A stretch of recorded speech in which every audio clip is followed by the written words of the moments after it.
Hello, my name is Pat Allen, and I'm an interviewer for the Library of Congress's Veterans History Project. And the project is done in Cincinnati, Ohio, through the Cincinnati-Hamilton County Library, and the gentleman who is managing that project there is Brian Powers.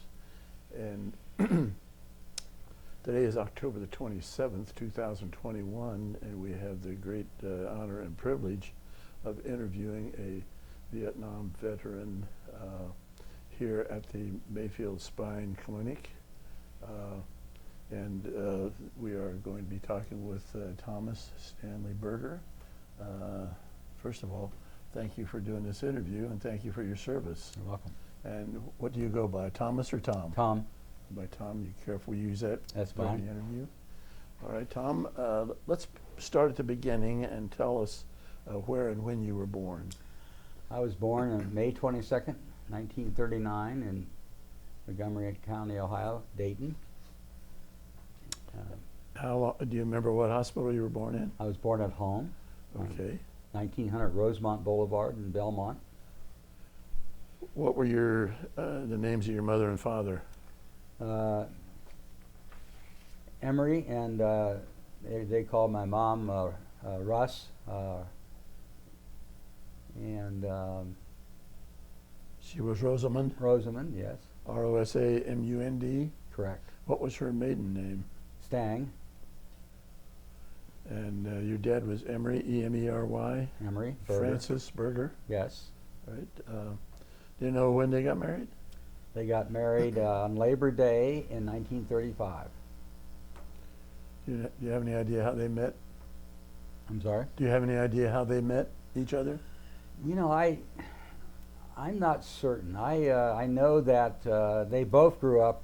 My mom was born and raised in Fort Laramie, Ohio. My dad was born and raised in Rosales, Ohio, adjacent counties, and they both ended up eventually in Dayton. My mom was a live-in domestic for a couple in Oakwood. And my dad, in 1929, started working at Delco Products in Dayton. All right. So, and I don't know if they knew each other before that, or when they were younger but I suspect they met in Dayton. All right. So, what kind of work did your dad do? My dad was mainly was an inspector. He started out as in the lower level, and then somewhere, probably after being there 10 years or so, he was a foreman. And he worked at that job until he retired. He worked there 42 years, so he retired about 1970 or 60, 1970, I think. So he. Before he retired, they kind of eliminated inspecting things. Okay. You know, he used to walk around the plant with his micrometer in hand and measuring and Make checking sure all. things met specs, huh? But he said the only thing that really had to meet specs was the things they sold to the other auto companies. The things for General Motors that didn't have to meet the specs.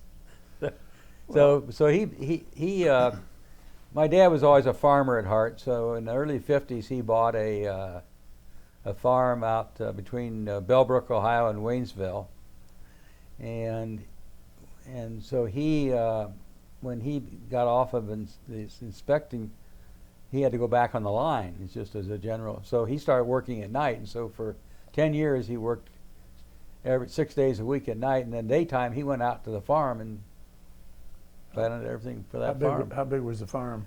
He started out with 130 acres, and it developed into 250 acres. So do you have cattle or crops? Both. He used to have about maybe 30 cows, which would be 10, 15 cows, and then be the new calves and the yearlings. And he didn't milk. He just sold them off as steers. All right. So it was kind of nice because every year he butchered about 4 of them, and each one of his sons and they got a half an animal. So That's pretty nice. So he delivered us half a cow every year of frozen meat. So he would have been working for General Motors plant during the Second World War. Yes. Do you have any idea what products they were making?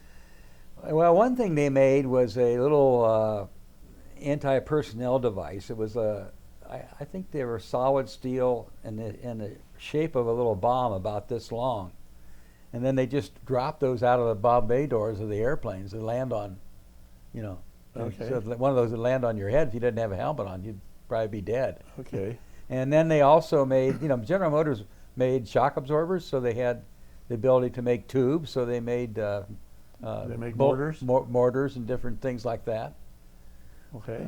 My dad was, he was kind of on the edge of getting drafted, and I think they sort of considered his job as critical for the, the military, and because he was he was born in 1910, so in 1940 he was 30. By the end of the war he was 35, so I think they were drafting people up to age 35, I think.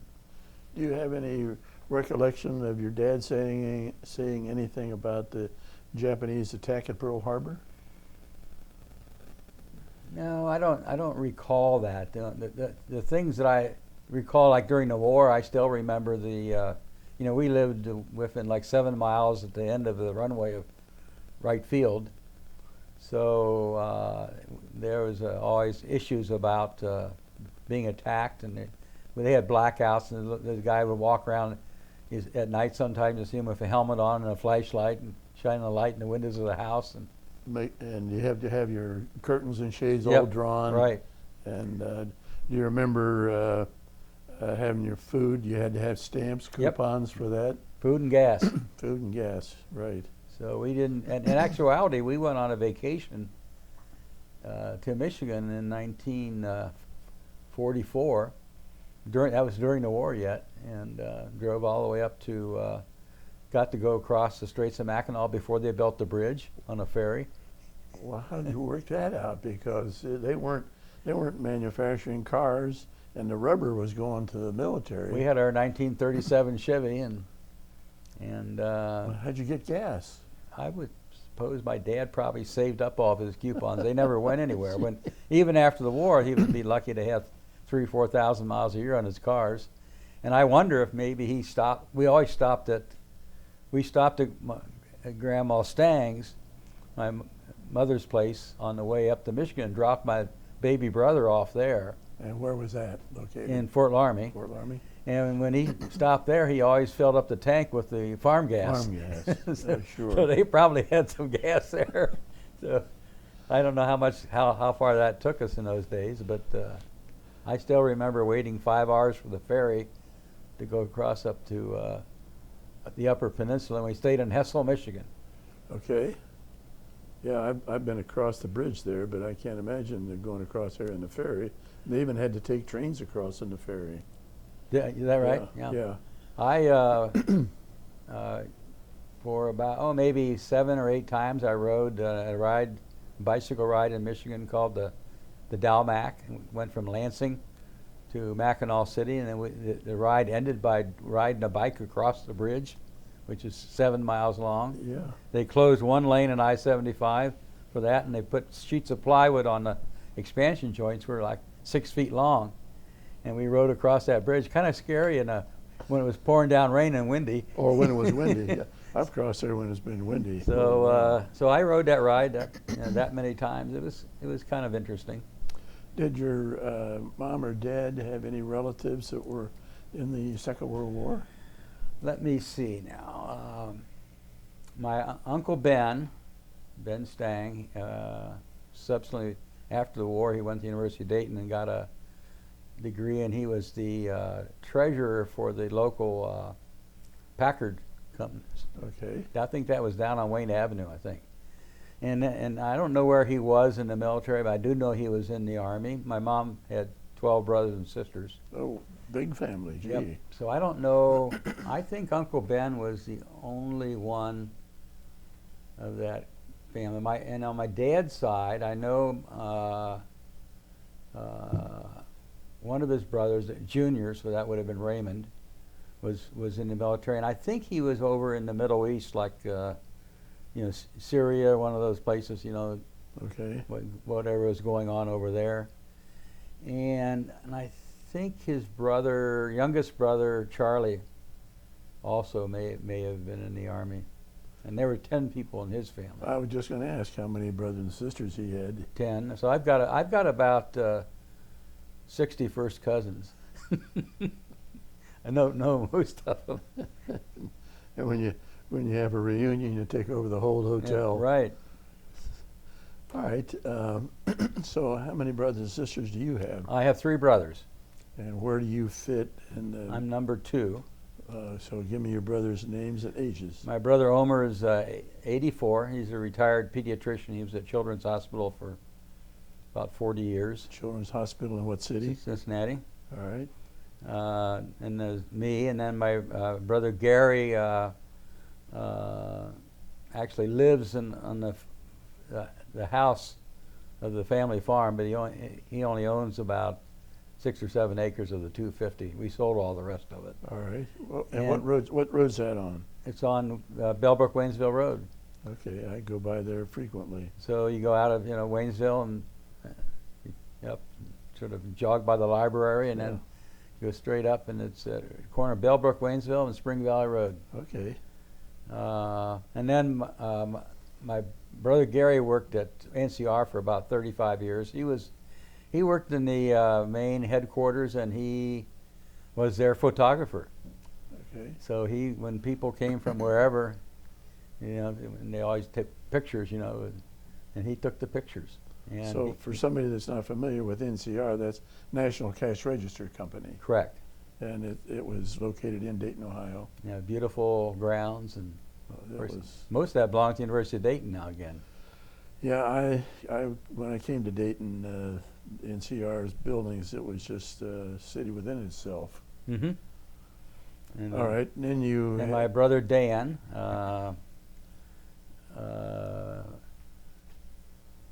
is quite a bit younger. He was born in *52. He's about 12 or 13 years younger than me, and he was the family star. He went in high school. He was the fastest guy in Dayton on the short races, and he finished 5th in the state in the 220. Oh, good. So he went to Alder High School, and he ran track and played football. He's a wide receiver, and he got a 4-year scholarship at University of Kentucky to play football. Nice. So he did his pre-med there, and then he went to UC Medical School, and then he took a family practice residency at St. E's in Dayton, and then he went to Greenville, Ohio, which is Dark County, same area where my dad's from. Right. And he died of cancer when he was 67. He would have been 70 end of next month. Oh, that's too bad. You know Bill Young, Judge Young? I do? Yes, Dan was married to his daughter, Jenny. Okay. So they would live in Greenville now. All right. So closer to where Jenny lives. So let's talk about the family. How about Omer? Was he married? Omer, yeah. Is his wife still living? Yeah, Cecile. Cecile? And he had 3 children, 2 girls and a boy. The oldest girl got a PhD in physical therapy and worked at Children's Hospital. What's her name? No, she's number 2. I'm sorry, that's Kathy, and she's going to have a kidney transplant in a couple of days. That family has polycystic kidney disease. Cecile already had a kidney transplant, Omer's wife, and Kathy's daughter also has polycystic kidney disease. Oh, that's too bad. It's a very everybody ends up either getting a kidney transplant or not making it. Yeah, and I believe I don't know that their mother. There were 4 girls in that family, and their mother died in the 40s, and I wouldn't be surprised if she didn't have polycystic kidney disease. So what was the oldest girl? That's Susan. Susan? She's married, and I think they moved to Arizona recently. She was married twice, and she had a couple kids, and her husband had a couple children. So I think they may have moved to Arizona. A blended family? Yeah, and then the youngest, Michael is a pathologist, and he is the head of all the labs at Mercy Hospitals in Cincinnati. And his specialty though is blood diseases like leukemia, and Okay. so he works with a lot of the oncologists. So the three of us went to UC Medical School. My son is Rick is a pediatrician. Well, I was going to. I'll get into your family, but Yeah. you got a lot of family members been into medicine. Yeah, and so number 6 is a senior now. My granddaughter is she went to Lakota East High School in Ohio State, and now she's a senior medical student, and she's At Ohio State or no, Cincinnati? Cincinnati. So she's number 6 in our family to go to UC College of Medicine, and she's the superstar. She's the brightest of all. After yourself. No, I don't think so. she is. Well, let's talk about your immediate family. Your wife's name is what? Ramona. And how did you and Ramona meet? We met at Children's Hospital. That's a repeat marriage. Okay. So all my children were from the first marriage. All right. Well, what was your first wife's name? Catherine or Kit, K-I-T. And when did you and Catherine get married, Kit? We were married June 15th, 1963. And you had all your children with her? Yes, 4 boys. How'd you meet Catherine? I think it was one of these Sunday night dances they used to have in Dayton. I don't remember exactly where it was, but They used to have some of those out at Hare Arena. no, this one was downtown, I think. And Okay. maybe at they used to have Well, some stuff at the Y. I mean, I when I was in high school, I played in a dance band, and Oh. I think it was called Club Coyote. It was in the Y, down on was it Monument or First Street? It was on First Street, I think. And so they had a dance there every Friday night, and I played in the band. What'd you play? Sax, alto sax, and then clarinet. Okay. Still have them. Still have them both. What got you interested in musical instruments and playing? I don't remember what. I remember I started taking clarinet lessons when I was 8. At the same time, my brother, who used to stutter, he was going to a speech therapist, and in those days everything was downtown. So, when we were 8 and he was 10, we'd get on the bus and go downtown by ourselves. It wasn't any big deal in those days. Right. I don't think it would happen anymore. And so, I took lessons all the way till I finished high school. And I played in the dance bands in high school and in the school band, and I played in the concert band at the University of Dayton, and also was still doing some gigs, Knights of Columbus dances and things like that. Oh, neat. And so it was a good source of income in high school and college. Good. Did you do anything else in high school? By that time, were you helping out? Did your dad have the farm, and were you helping on the farm? No, we never. When we were growing up, we didn't actually live out there, and so we would go out sometimes and help. Mm-hmm. My dad would have us usually dig the end post holes for when he was putting in fencing, and he would come by to make sure. I said 4.5 feet in, 4.5 feet out. Oh, gee. Wow. And my dad didn't believe in power tools. I was going to say you just used the hand post hole hand digger. post hole digger, and got it. And then we had a big Spud bar. to knock out rocks. And he would come by and check us out every once in a while. And he drove all the steel fence posts by hand too. And when he's putting in line of fencing, my dad was a little guy, 5'7", 135 pounds. But he was tough as nails. All muscle. I was still afraid of him when he was 90. So, going back to your dad, when did he pass away? Dad died when he was 7. It was March of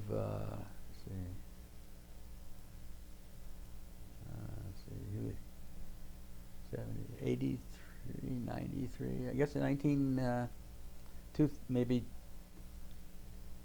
Oh, it must have been 2003. Okay. Yeah.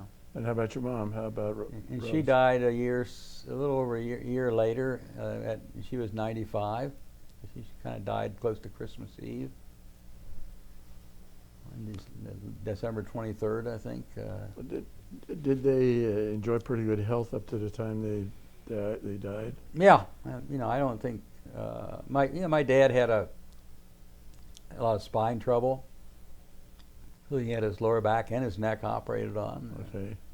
He had a cervical C5 replacement. John too did that, and then other than that, I know he had a coronary artery bypass when he was 77.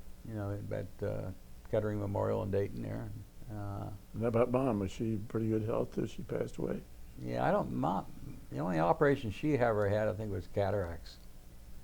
She was demented. My dad was not demented, but she was probably demented for maybe 3 years before, maybe 4 years before she died. I mean, that's always tough. Yeah, we used to go up. We used to go up and play cards in the after. We'd come up and have lunch, and then we would play cards. And my dad he loved to play euchre. And unfortunately, when you get old and live as long as they did, all their friends are dead. Right. So they need somebody to play cards with. So Mona and I would go up, and then towards the end, Mona said, "I can't eat anything in that kitchen because your mom's putting the dishes away dirty," and so we'd bring lunch. So when did your marriage to Catherine terminate? I think in '89. And then when did you and Mona get married? Well, I had another short marriage in between, so I married another person for like 4 or 5 years, and then I married. What was her name? Let me think.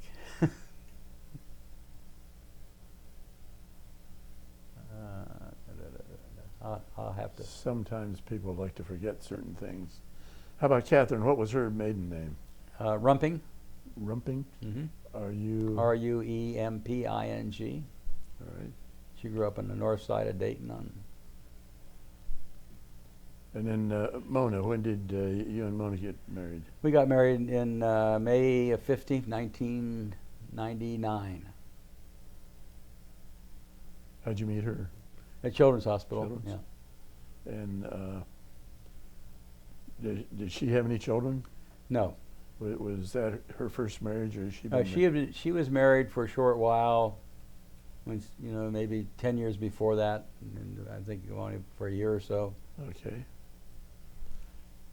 And where do you and Mona live at the present time? We live on Galbraith Road in Amberley Village. And how long have you lived at that location? 23 years, I think now. Just the two of you live there? Any of your dogs? Okay. No children or grandchildren or anything? No, yeah, we don't have anybody else living there. Oh, right. My second wife's name was Sandy. Sandy? Yeah. I knew it'd come to me. I think when you get older, as you know, sometimes the memory bank is slow in processing. I've been through that. So, living up there in the Darke County, Mercer County area, heavily Catholic area in Ohio, was your family Catholic? Yep. I grew up. Where did you go to grade school? Immaculate Conception on Smithville Road. Here in Dayton? In Dayton, yes. Yeah. And then after Immaculate Conception, where did you go? Chaminade. Chaminade. Was it Chaminade at that time? Yep, just Chaminade. And since then they have combined with Julianne, the girls' school. Correct. It's kind of interesting because originally the building downtown on Ludlow Street was Julianne, and they moved out to Dayton View, and Chaminade people, which moved from the University of Dayton campus, it was their high school was out there, to the place on Ludlow. Okay. And then eventually they closed, Julianne closed, and they moved back downtown to the same spot where they were in the 20s. Okay. So and now they just have the one school there on Ludlow, don't they? yes. And they actually have a lot more land and things down there now than when we had nothing when I was there. It was just like concrete and blacktop. Now they've even got their own football field there. I was going to say, I've seen they put in a new football field, Tennis courts. tracks, and- and yeah. yeah. We didn't even have a track team when I was there. And we had 1,300 boys when I was going there. And now they've got like 700 boys and girls. That's how. So, who were the teachers? What branch of religious? Brothers are married, just like Dayton, University of Dayton. And we had mostly brothers when I was there. So, when did you graduate from Chaminade? 1957. And following graduation from Chaminade, you went to University of Dayton? Correct. And so growing up in Belmont, I lived at home during all my college years, and I could probably walk to UD from home. It's a little over a mile. Most of the time I hitchhiked. Ran out to Wayne Avenue and put my thumb out. So you played in the band at UD for all 4 years? Yes. Okay. Did you go to football games and basketball games? Yeah, well, probably more basketball. Basketball was as you know, was a thing at UD and all of Dayton. And They didn't have Wright State to compete with as far as basketball fans. Nope. And they they played in the old Thrombosis Fieldhouse. Yeah. Tell the people who might be watching this why they nicknamed it Thrombosis Fieldhouse. Oh, because it was held like 5,000 some people, and there were a lot of heart attacks occurring during the height of the game.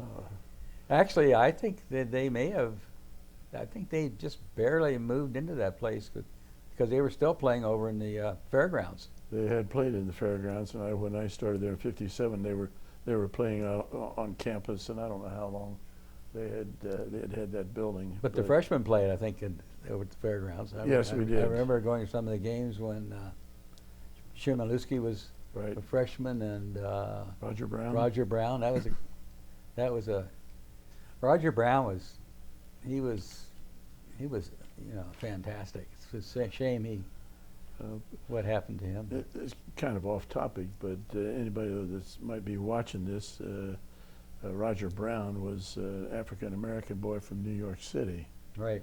And when he had a little bit of difficulties, and the university didn't back him, and he stayed in Dayton for 6 years and worked at one of the GM plants, and played industrial ball. Mm-hmm. And then when Indiana Pacers were going to start their team, He played for them. Yes. he played for them. But Oscar Robertson is the one who told the Pacers he was number one. Roger Brown was their first draft choice. Yeah, he was. He kind of reminded me of Oscar. Yeah. He probably could have And been almost as good. He was as nice a guy as he was playing, because I knew him as a freshman, and just a super kid. Yeah, I think he was a nicer guy than Bill Shemiluski. So you graduated from UD in '61. Yes. During your college, were you planning on going to medical school? Yeah, I was in pre-med the whole time. What got you interested in medicine? I don't know. I just kind of followed my brother. He was in he was in pre-med 2 years ahead of me, and it was kind of a challenge to me to have higher grades than he ever. But you didn't have any other previous family members that were in the medical professions? Nobody. Oh yeah, my Aunt Mary was a nurse. She's still alive. She's the last of the Oh, she still alive? Stang girls. Sister Kathleen Stang who was at the Mount, died about 2 weeks ago. Oh. She was a sister one ahead of Aunt Mary, and she was 97. Wow. And then Aunt Mary is I think 95 or 96 and still living alone. Good genes in the Stang family. Yeah, 2 of the girls lived to over 100. Aunt Therese and Aunt Helen lived past 100, and my mom was 95, and the only one that Sister Mary Assunta, who was big time in the charity nuns, she was the president and the treasurer, and her 2 terms as treasurer, I think. She died when she was 89. She was kind of a slacker. And then, but everybody else was past 90 or over 100. All the girls. Now the boys didn't fare quite so well. Okay. So after you get out of UD, graduation is 61, what did you do? Went to UC Medical School. Why did you pick UC? Is that where your brother was? Yep, he was there. In those days, I don't know. I guess the competition was not like it is today. You know, I applied to UC, and I applied to St. Louis because a lot of the Cincinnati guys who went to Xavier, you know, and who were also in our, you know, pre-med at Xavier, they went. A lot of those guys went to St. Louis because most of Jesuit schools. Yeah. And so I applied to St. Louis. I applied to UC. After I sent in my application to UC in the fall of my senior year, within 3 or 4 weeks, they sent me an acceptance. No interview, no nothing. How'd your folks feel about you becoming a doctor? Oh, my dad wanted me to be an engineer, and Berger boys don't do well in math. All right. So I used to have my good friend John Fortman. He used to do my math homework. And John was he went to University of Dayton as a math major, but John was also a BMOC, big man on campus. Yeah. And so he flunked out of math in his freshman year. So he came back and majored in chemistry, and then went to Notre Dame and got a doctorate in inorganic chemistry, which is all math. Oh, wow. When he finally figured out he's going to study. But he said inorganic chemistry, it didn't require any studying because it was just understanding. So and then he went to Wright State, and he was taught there for 35, 40 years, I think. He actually taught a lot of the pre-med guys at Wright State. Well, tell me about your career then to becoming a doctor. You going to UC for medical school, and then how long was that, and your residency and internships and all that? Well, then I did, got out in 65. I went to Good Sam took a straight surgical internship, so it was about an 18-month program. And then in January of 67, I started in neurosurgery, and in the meantime I was trying to get into this reserve unit over in Fort Thomas, but they retroactively stopped taking people during the Vietnam years. Okay. So I got drafted and left for Fort Sam Houston for basic training in September of 67. Okay, now the Good Sam, where you were, that was Good Samaritan Hospital in Cincinnati. Yes. And Fort Thomas is just across the Ohio River in Kentucky. Correct.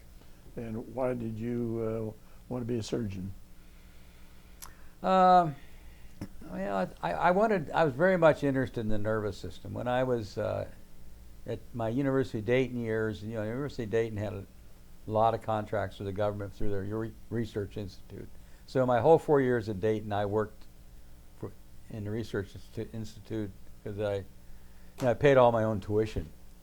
So I lived at home, but my father, I never got a dime from him after I was 8 and got a paper route.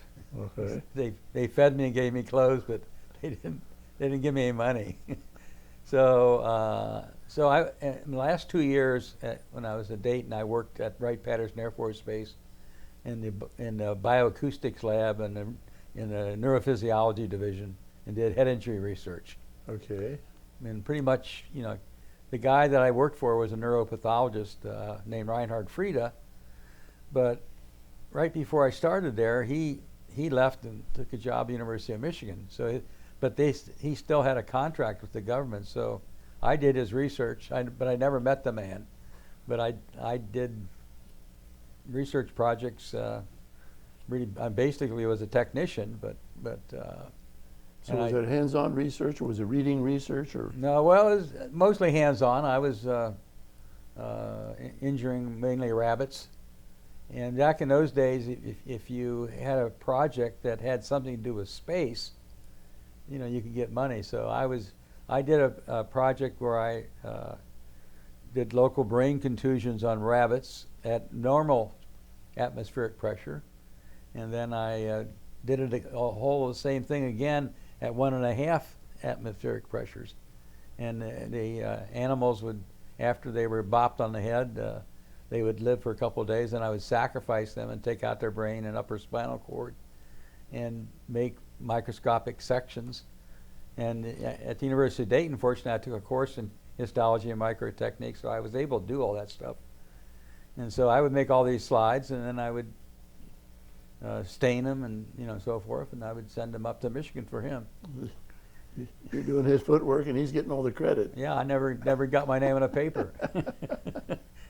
So, but it was, it was good for me. It was, I think that practical experience. Sure. And so I had that part, and when I was in medical school, I took, a couple extra, like there was an extra course in neuroanatomy you could take, and this and that. And then my friend Ted Bernstein and I were fraternity brothers. And after we got married, we both lived in the same apartment building. And he was always going to be a neurosurgeon. And he would spend his summers doing research up at Woods Hole in Massachusetts, Okay. And so Bernstein. Woods Hole, that's out on the Cape, isn't it? Yes. And so the giant squid axon, they did their research on it. Okay. And so Bernstein was one of the top neurologists, neurosurgeons in Dayton, wasn't he? correct. So he introduced me to Dr. Mayfield. He knew Okay. Dr. Mayfield, so because he was always interested in neurosurgery. So that's how I got into that. And he actually, when he left medical school, he went to he did his training, I think, at either in Rochester or Syracuse. I can't remember which. And he was never going to be a neurosurgeon in Dayton. He was going to be a researcher in a big university. Uh-huh. And somehow that job fell through. And Ted was from Springfield, so he popped up to Dayton, and he was the king of King of neurosurgery. Kettering Memorial Hospital. Yeah. And, Ted was also a big time antique car person and a racer. He raced in those up in Mansfield and Okay. I all didn't know those that. road races. Uh-huh. Ted was a car guy. Well, where were you and what were you doing when you got drafted in '67? I was a Good Sam, and I was just beginning my Good Sam phase of my neurosurgery residency. So that's what I said when we were speaking earlier. When I got out of the Army, I was ready to go to the university side of but Dr. McLaurin didn't have a job for me, So we got that. Since you were in your residency, did you have any opportunities to get a deferment from the military service? No. Like another guy, Bob Hassel, was also a general surgery resident at Good Sam at the same time, and he was halfway finished with his residency, and he was drafted, and he was up in Pleiku. And he got, since he was a general surgeon, he actually got some time credit for his time in the Army towards his residency. I mean, I did 2 years of general surgery in the Army, but I didn't need any more general surgery. I needed neurosurgery. So in '67, where did you report? You get your draft letter, and where did you go? Cincinnati or Columbus? I reported Fort Sam. Fort Sam, Houston? Yes. Which was That in Texas? Texas, correct. Where? San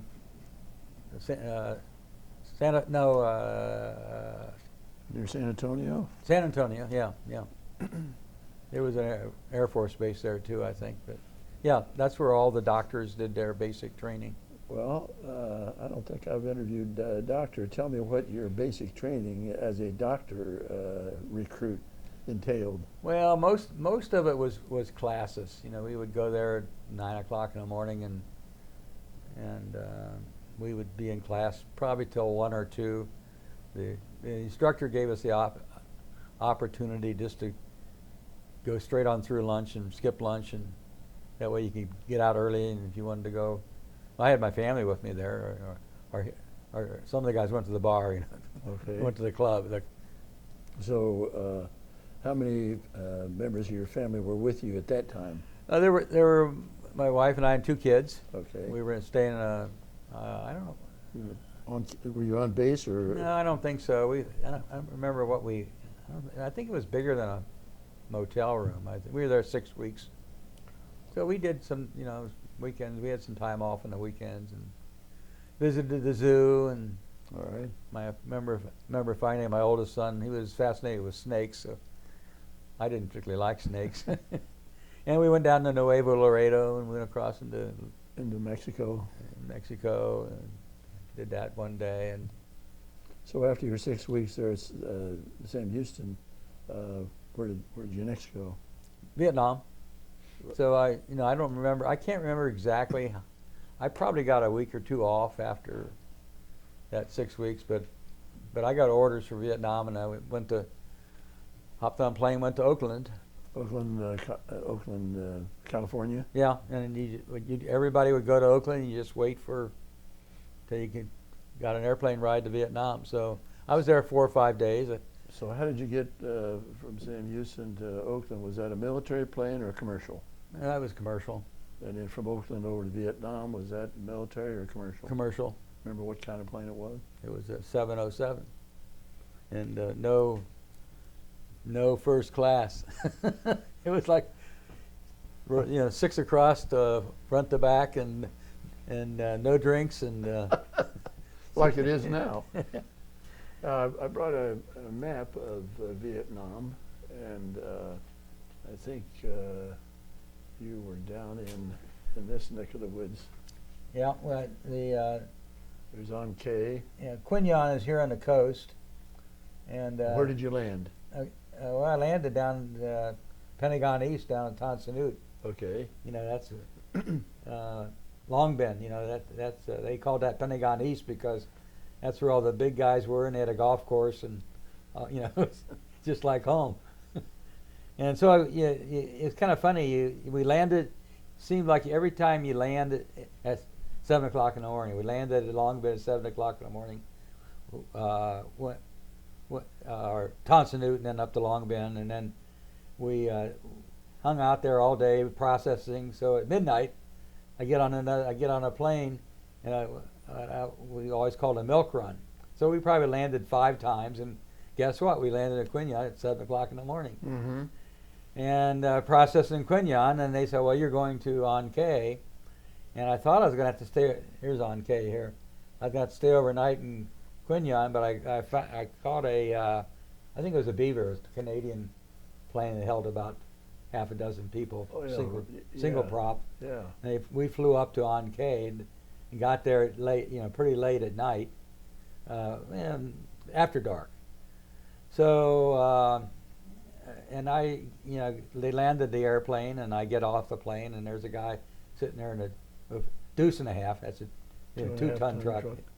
And so I hop in the deuce and a half, and he's take me up to the hospital, and it was a little scary, because it was dark, and we driving this gravel road, and there's trees all around, and when we arrived there, and all the guys are hanging out, and they handed me a drink, and so you're going to sleep over there, and I said I'll sleep for a week, because I hadn't been asleep since I left Oakland. Oakland, because we were traveling all the time, and so I gave me a drink, and I laid down in that bunk, and I wasn't there laying down more than a short while, and all at once, kaboom, kaboom, kaboom, kaboom, kaboom, kaboom, and Welcome to Vietnam. and so and I looked over to the other bunk, and the guy sound asleep,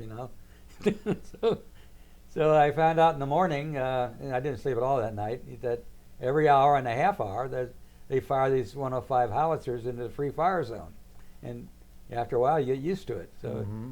and during the daytime they had those spotter planes looking for places to shoot at, and then they just all night long they're firing those things off, and so but that was still scary because I didn't have any clue where I was at. So you're up at On K, Mm-hmm. And you say you were riding on dirt roads, so the hospital was located away from Ankh, or? That was called Camp Radcliffe, which was just adjacent to Ankh. So if you drove out of the front gate of Camp Radcliffe, and there was kind of like an open area, maybe a quarter mile, and then you were in the town of Ankh, and just a typical Vietnamese town of buildings with sometimes the walls were pounded down beer cans, and Really? a lot of them had open fire inside the Inside the house? Inside the Inside house. the dwelling? There's always this talk about back home here they get these pictures of children burnt, and so forth. A lot of times the ones that came to our hospital were burned at home in their open fire in the middle of their house. Did you stay at that location all the time you were in Vietnam? I was there for the whole year. Yes. How was the food? Too much. Was it good?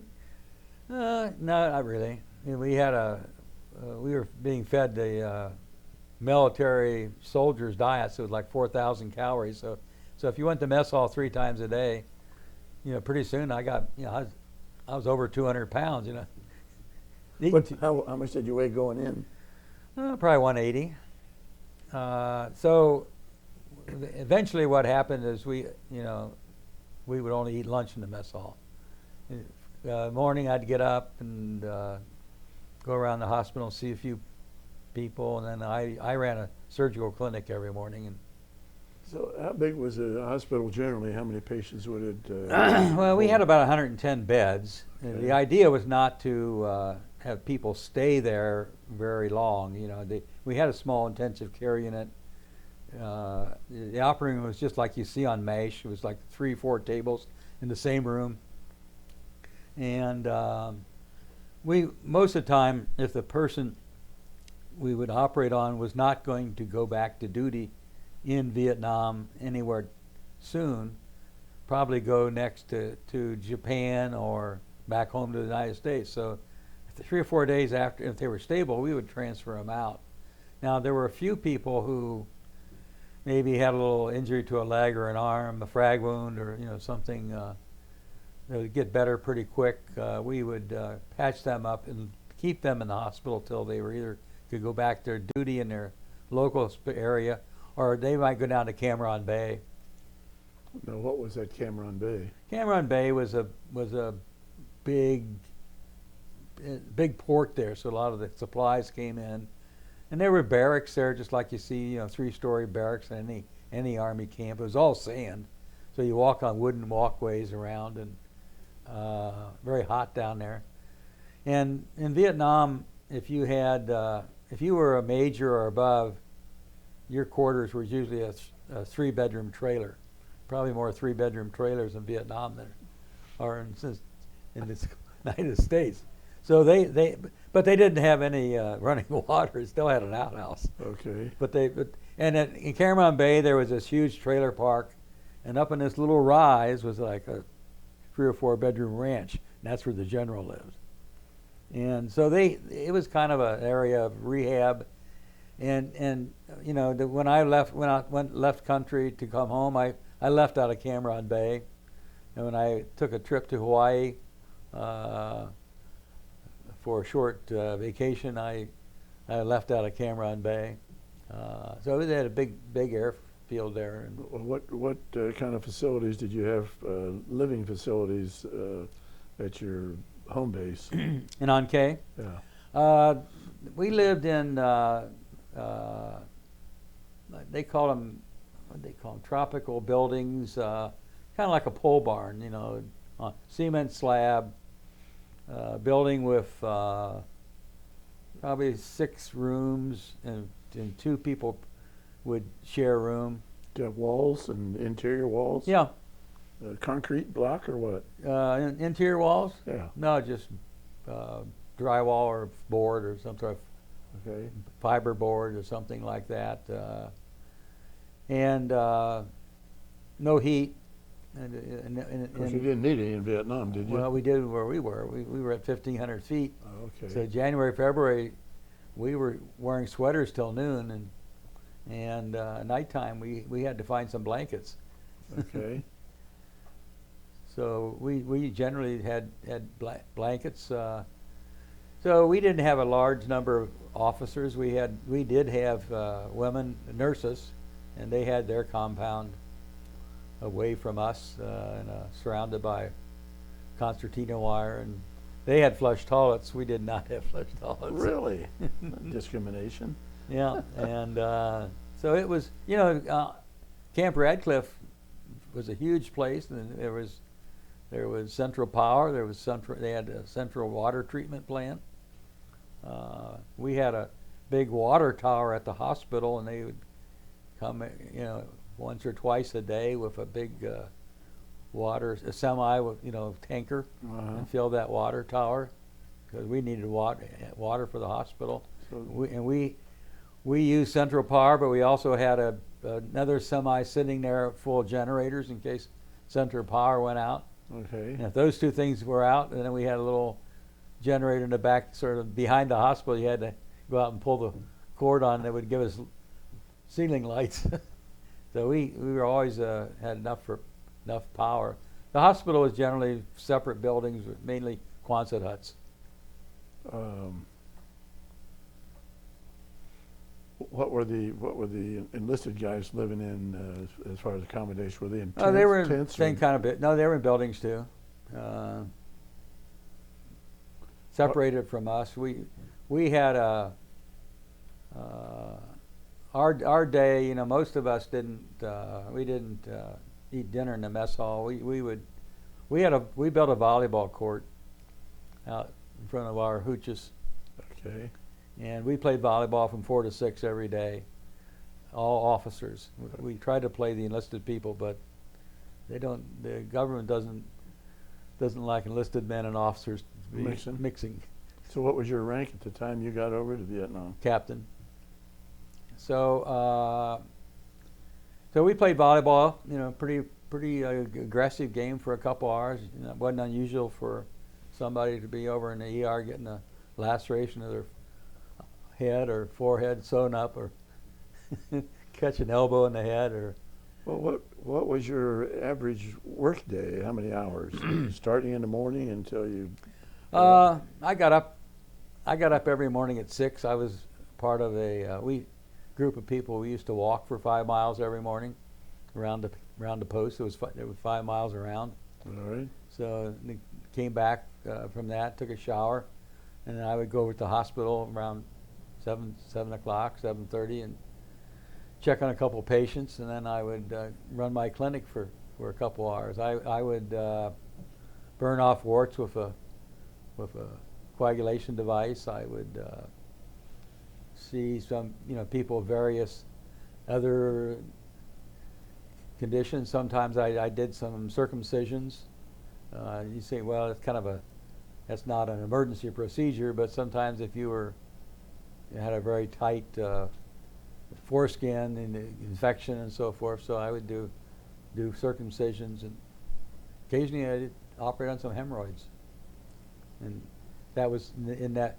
And every morning, almost every morning, we would schedule in the operating room. We weren't allowed, except on the face, to close when we operate on somebody, to close the skin primarily. That was part of the Army protocol. So called delayed primary closure. So there were always a whole bunch of these people that needed incisions closed. So I would schedule 8 or 10 of those, and the corpsman would do them all. So now, why would they have a corpsman doing that instead of a doctor? just closing a laceration, basically. Doesn't require a lot of skill. Just know how to use a needle and thread. And these guys, these corpsmen were, these guys some of them have been in the Army for 30 years. They loved the war because they got to do things. When I was back home in the States at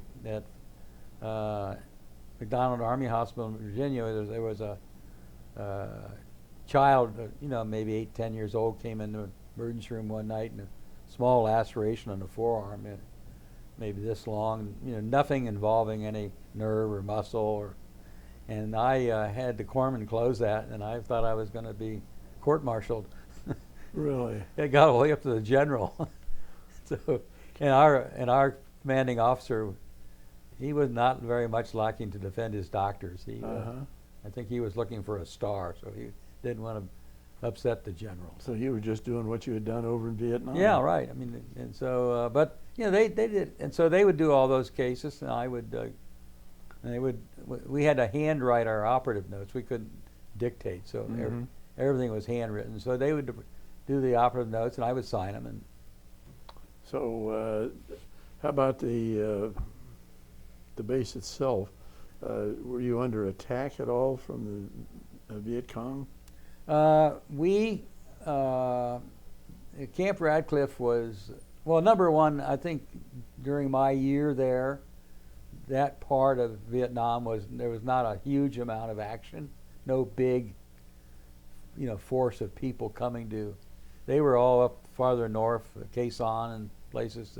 So we got mortared quite a bit, but where the hospital was situated, there was we called Hong Kong Mountain, which was right on the back side of the hospital. Went up 1,500 feet, and we were nestled right up against that. And right on the other side of Hong Kong Mountain was the outer perimeter at that point, but it was 5 miles across to the other side, so the mortars couldn't come that far. And if you lobbed them over Hong Kong Mountain, they couldn't land them on the hospital. So most of the time we just stood there and watched. The mortars would come in, and then and then pretty soon all the helicopters, gunships would come up, and we'd be like 4th of July, have a show.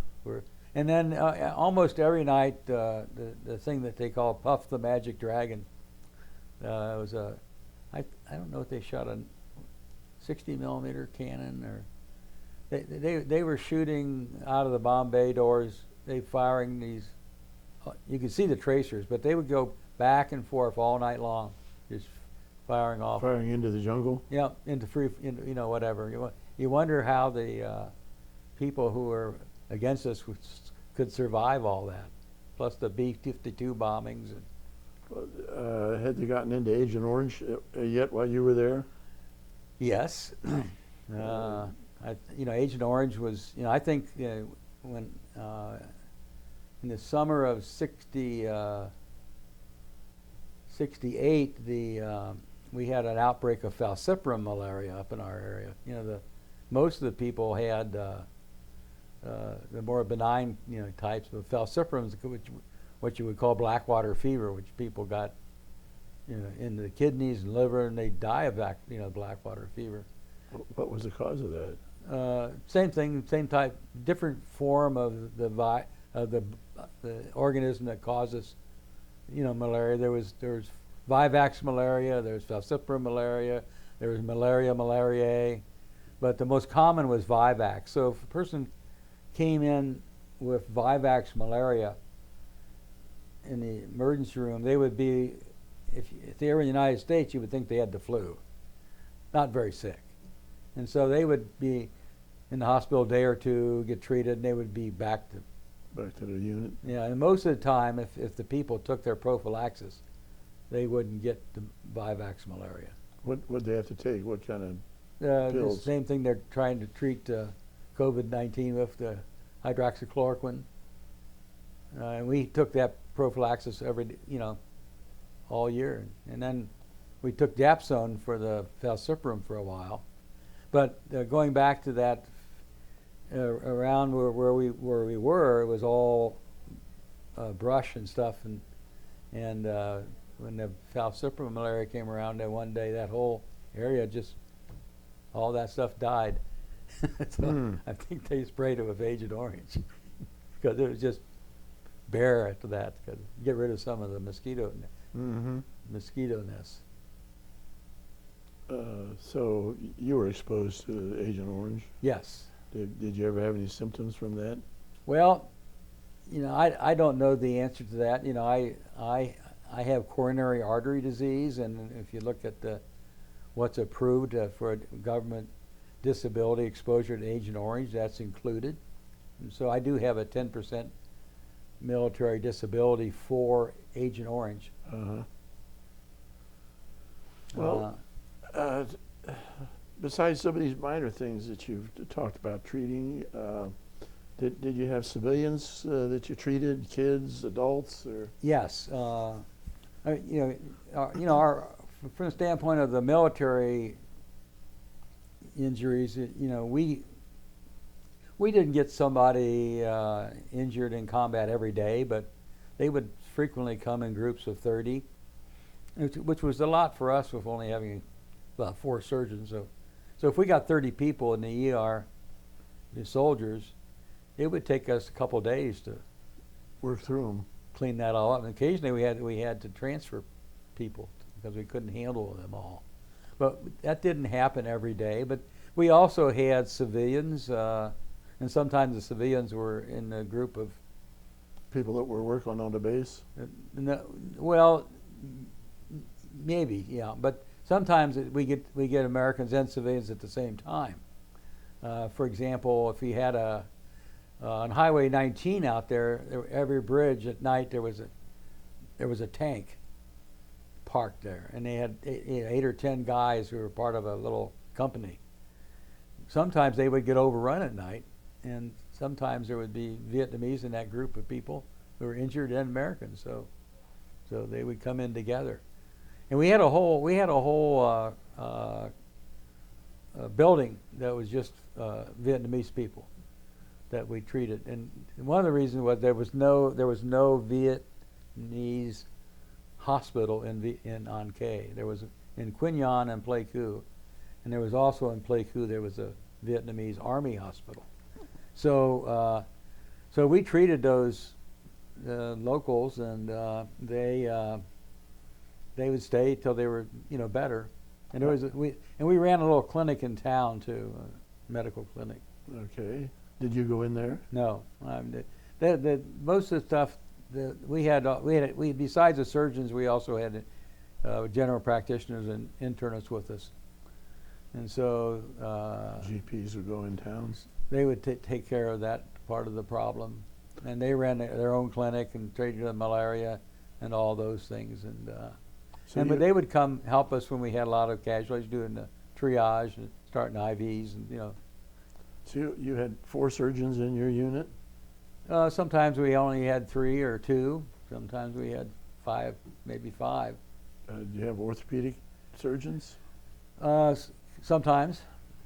If you had an orthopedic problem and you didn't have an orthopedic surgeon, what would you do? Ship them out somewhere else? Well, when somebody came in with a bad injury, like for example, if American ran into one of our Claymore mines. Claymore mine is a vicious instrument. The velocity of those BBs, BBs about this big coming out of a Claymore mine is 5,000 feet per second, which the M16 is only 3,000. So those guys would come in and they'd be on a stretcher and there'd be boots at the end, and then there was nothing in between until you got up to mid-thigh. It was just all hamburger. Oh. So that's kind of like an orthopedic problem, but it really wasn't. So we would just debride that person, do bilateral mid-thigh amputations, and then send them out a couple days later. And it wasn't too unusual for somebody who had either a big frag wound of the leg or a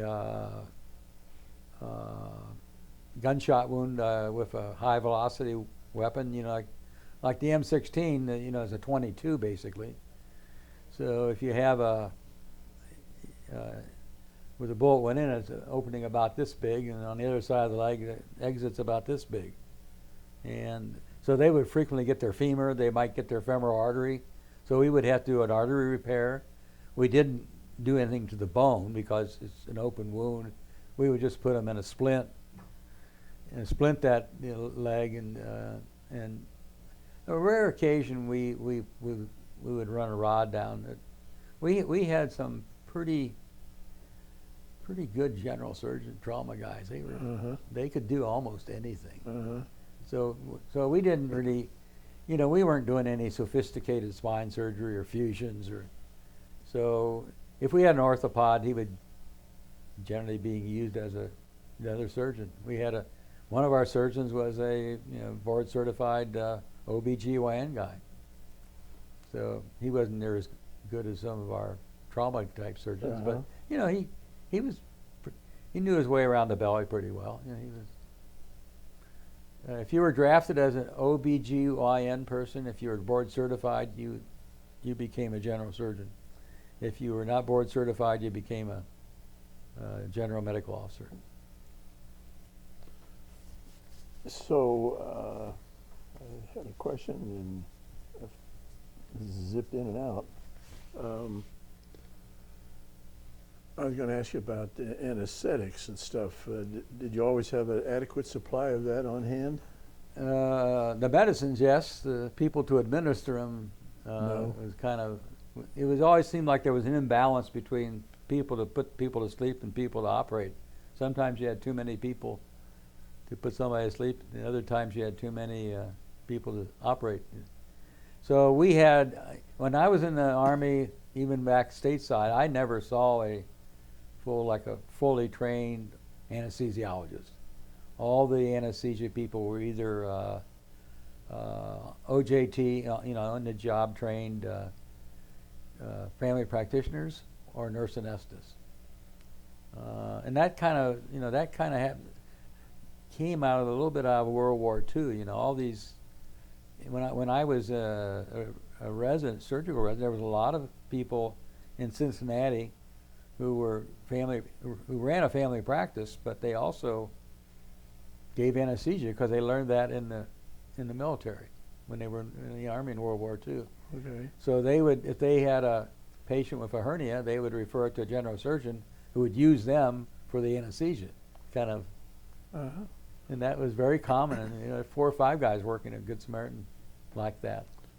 Over in Vietnam, did you come across, when you had to take care of a soldier, any crises with respect to assistance with the surgery? From anesthesia?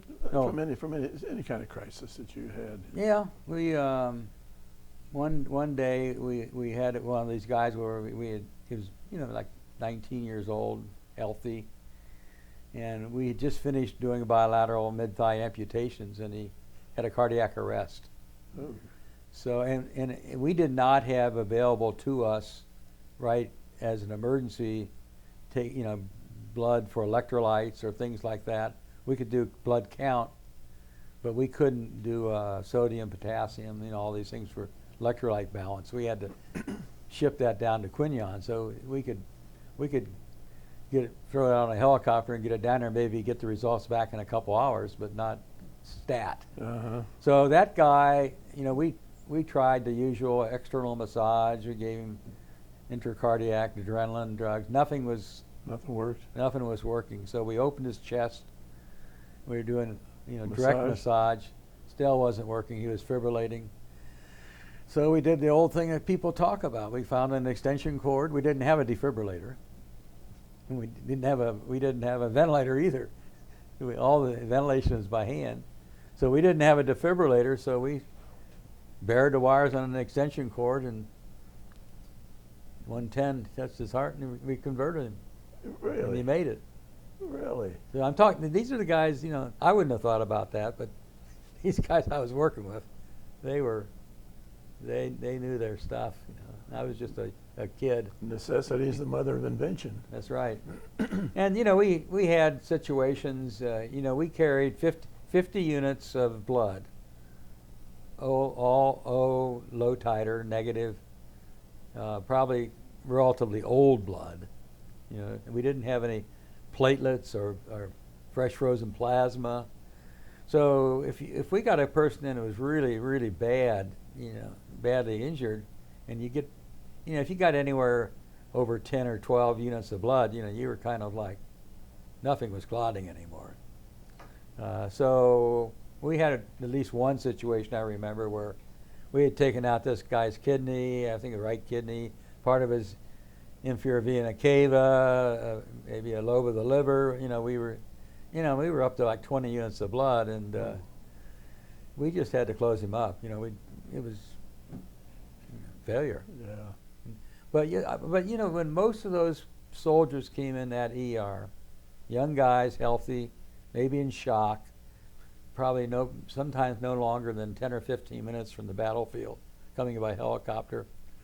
A couple of bottles of fluid, Ringer's lactate, and they were almost good to go. They had a chest wound. We'd had to throw a chest tube in, and that was a little gory at times too, because we were using big chest tubes because they're bleeding inside, and sometimes without anesthesia, because it was really an emergency. Oh yeah. But we got these people resuscitated, and usually got them in the OR, and we didn't really lose very many people. Good. And so I think we had an X-ray place, and we had an X-ray tech, but we didn't have a radiologist. We read our own X-rays. We had to read the X-rays and write a written report of the X-rays. So it was, some ways was crude, in some ways it was pretty high tech. We had every instrument we needed. We had every graft we needed. We had like a vascular graft or something. We weren't short of those supplies, but it wasn't Cincinnati University Hospital. I mean, you had a little bit of chance of living if you come in there after trauma than on K Vietnam. Yeah. In the big hospitals, I'm not sure that they had a lot more than we had, but like in An Khe and Pleiku, where they had, we call VAC hospitals, those people worked 24/7. What do you mean by VAC hospital? That was a name for, they had Might be brought in from another location. No, that was just a designation for a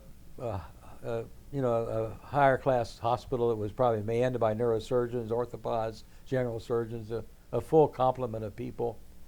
In Quy Nhon, they had a pretty big city. They were using a building there that looked like a stateside hospital, 3 floors, and they would probably have 15, maybe 20 general surgeons, and they would work 8-hour shifts, 24 hours a day. They would never stop. So they would work 8 hours and take off the 16, and then come back, work 8 hours again. So when you would have a situation where you might have 30 guys brought in all at one time, did you have to work around the clock? Yeah, sometimes I think we worked as long as 3 days. In those situations, you operate for whatever, a few hours, go out and sit in the anteroom and in a chair, fall asleep until somebody woke you up to start operating again. Do that for several days. Somebody bring some food or whatever. And you did that for a whole year while you were over there? Yep. Yeah, I was probably involved in about maybe 700 cases while I was over there, which is not a huge load, but so but we weren't like running our OR 24/7. Mm-hmm. We might go a couple days and not have much going on, and then it was always after midnight. It seemed like we were just getting ready to go to bed. Is that when a lot of the activity was going on between the Vietnamese and? Yeah, in our area, because it was all pretty, little, like the guys out there in their tank, out in the road, or just things like that. We, like I said, there was not a when the first air cab was there, when they built that camp, I'm sure that area was hot, but it was not so hot when we were there. We were never hit by a rocket. It's wonderful when your enemy doesn't have airplanes. Sure. So we felt pretty safe. I mean, there were times when the perimeter got infiltrated, and That was kind of scary because we didn't normally have a weapon, so I got some pictures of the ER when at that time we had people coming in injured, and some of the guys would be in flak jackets and they had a .45 pistol on them. Uh-huh. That was our weapon. Interestingly, when I was at Fort Sam Houston, I fired the M14. I got to play around with it. As usual, you get to take it apart and put it back together. The .45. I never got to fire it because it was raining that day, I think. But it was also kind of scary because I knew that a lot of these guys didn't really know much about guns, and you'd be sitting in your hooch and hear somebody chamber around, and you're going to wonder if it's going to come through the wall. So I was happier when when doctors didn't have weapons. Did you come across any incidences of suicides? Yes. So I can remember one guy who was I think we had a good little group of 101st Airborne, I think, in our camp, and they brought the Graves registration pulled up, and there was this guy that he had a hole in his small entrance wound in his chest, and there's some ants crawling in and out, so he'd been laying around somewhere for a while, but he was apparently a suicide. It was kind of interesting because when we saw Graves registration coming up our driveway, we would all go hide because somebody had to come out and sign 11 copies of the death certificate. Most of the time, they would pull up and they would open the doors, and I'd say, "Give me the papers, and you don't have to open the body bag for me," because I wasn't interested in seeing enough gory stuff to. Mm-hmm. No, I don't want to look at somebody's they found out in the boonies, been dead for a few days. So was there a lot of decomposition of the bodies? Well, being out there in the jungle. In those situations, yeah. I mean, but we didn't have a whole lot of that, but it's always upsetting. I mean, I don't think I ever had any post-traumatic stress disorder, but some guys have told me about the Vietnamese setting these traps and had bungee sticks. Did you run into guys that had? Yeah, I got some pictures of that. I remember I got one guy sitting on a stretcher in the ER, and he's got the bungee stick in his hand, and you can see the entrance and exit wound in his leg. The guys that jump, they jump off their helicopters, and the sticks are pretty long, and they're sharpened bamboo, maybe dipped in dung. And I got a couple. To cause infections. Yeah, but we used a lot of antibiotics, and we were pretty aggressive at debriding wounds. Taking out, make sure we get all the dead tissue out, and we weren't necessarily looking for the fragment. We just want, if we came across a piece of metal or whatever frag wound they had, we would take it out, but we wouldn't go digging through normal tissue to find, So a lot of guys, and they're when I was in stateside in Fort Eustis in Virginia, I mean, we sometimes got people in the, GIs who've been in Vietnam come in with a infected frag wound. There's going to be some bacteria in that. But it's nice to get every piece of debris out, but we didn't always find them. You don't want to make the hole worse than what it was. Yeah, and do more damage to the leg or arm, normal muscle. But how about nurses? Did you have male nurses or female nurses for the most part? Both, probably more female than male. And did they perform pretty well? Yeah. Were all those gals and nurses in stateside? Oh, I think so. I didn't ever interview or talk to anybody about that, but I presume they were. I mean, and they were some. They weren't drafted, so they were there by their own, and they might have volunteered to go to Vietnam. I don't know, but they certainly weren't drafted. Mm-hmm. What were their age ranges for the nurses? Oh, I would say early 20s to maybe 40, 45, 50.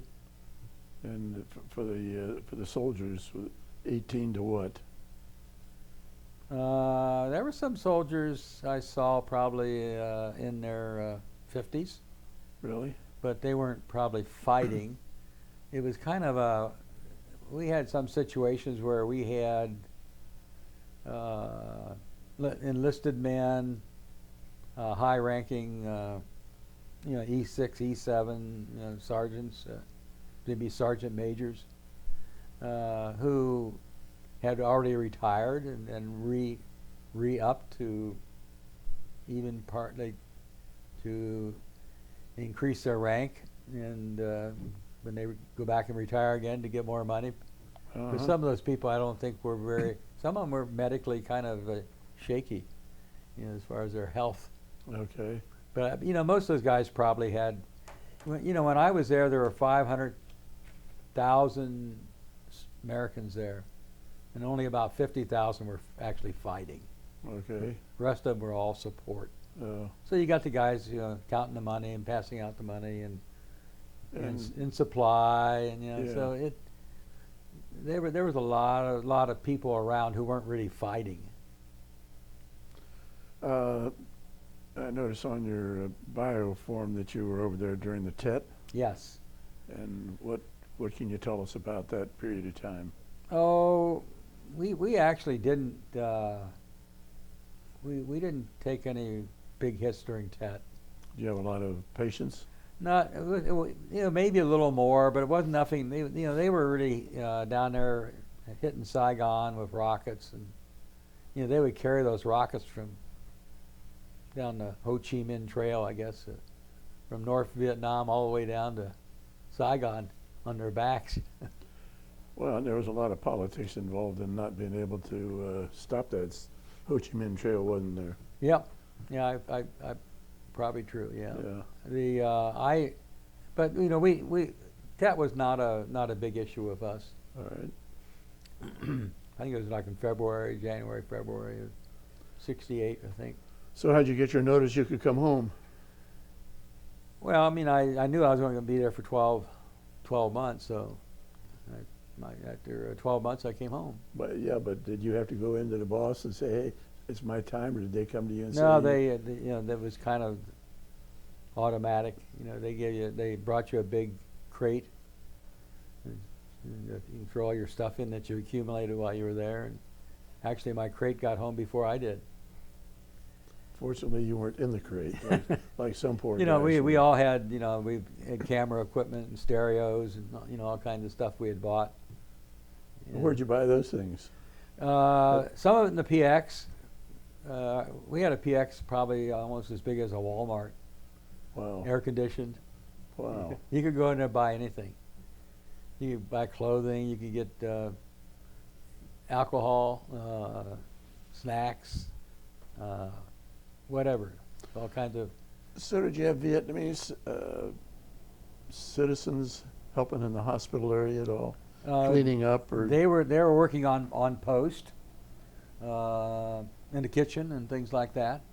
Maybe building some things, like we had in our area where I stayed, we had a little officers club, and one end of the hooch, and we had a TV in there and a refrigerator and a little bar and some booze, and then they built a little patio for us, and we used a parachute to keep the weather off. Keep the weather out, and they built a little grill for us, because one time we had we roasted a whole pig. There was an orphanage on K that they raised pigs, and we supplied the slop for their pigs, barrels of stuff from the mess hall. And so I don't know if they gave us that pig or if we paid them some money for it, but so we roasted a pig.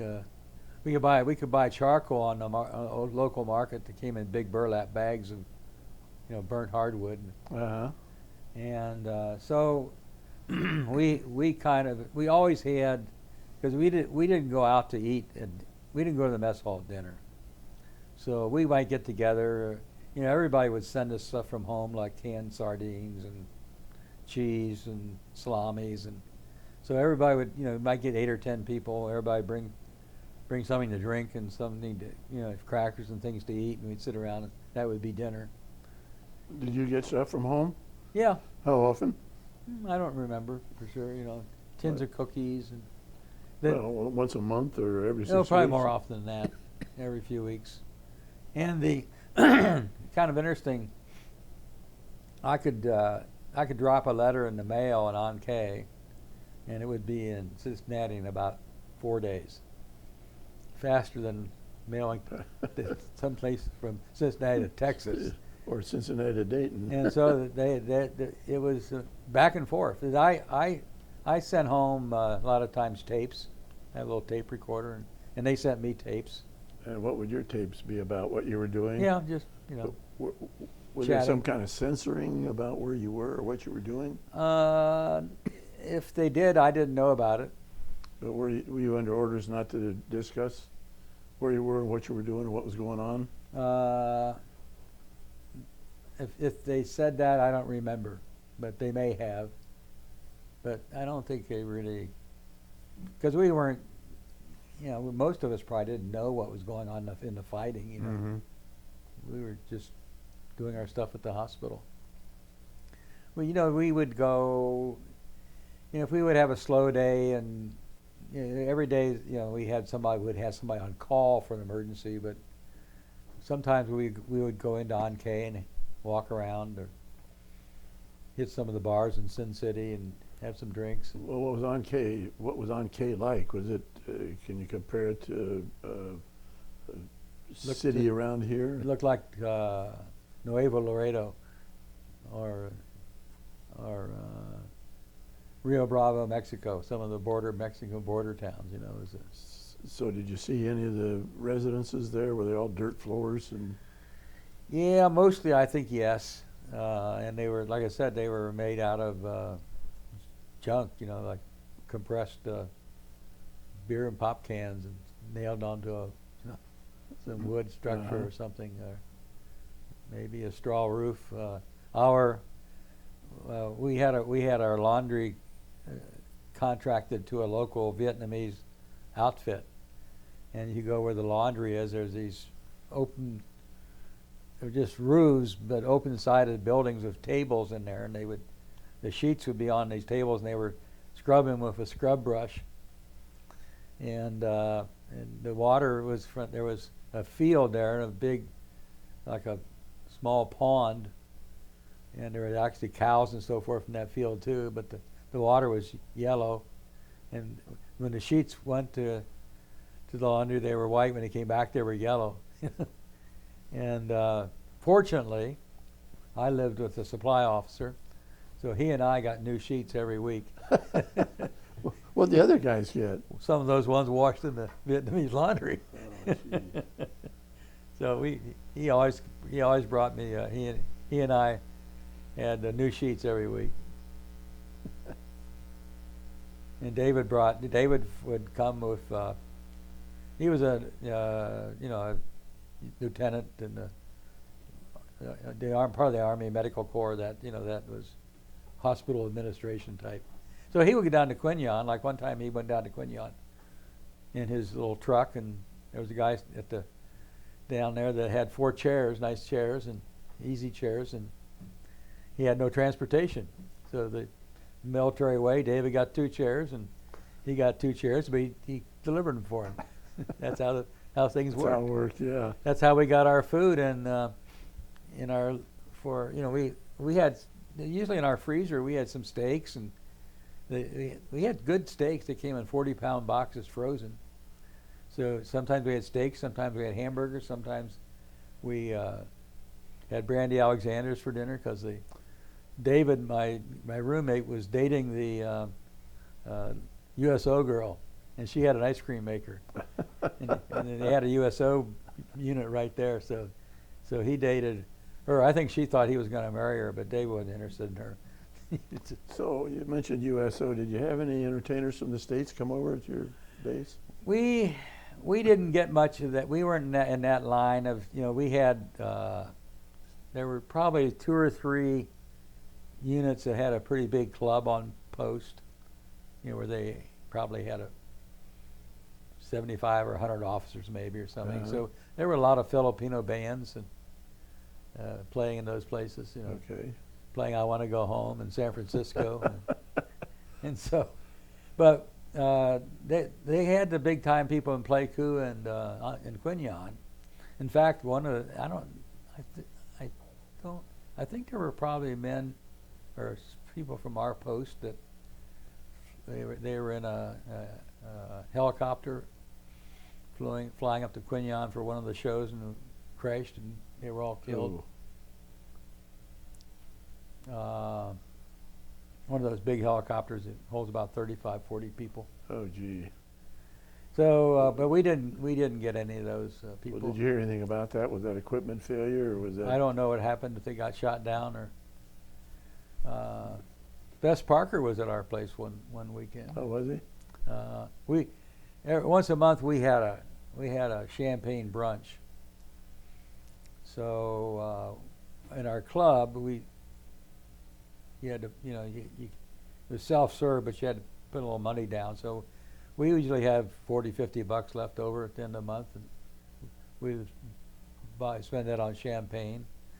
And we'd go up to mess hall and give the guys up there a couple of cases of beer, and they would make some sweet rolls for you.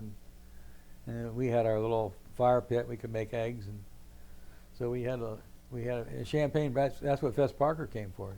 It was pretty well known in the area. And yeah, I got a picture of Fess Parker, who's what, 6'5", maybe, or 6'6", and big. Stand next to our helicopter pilot, who was like 5'5".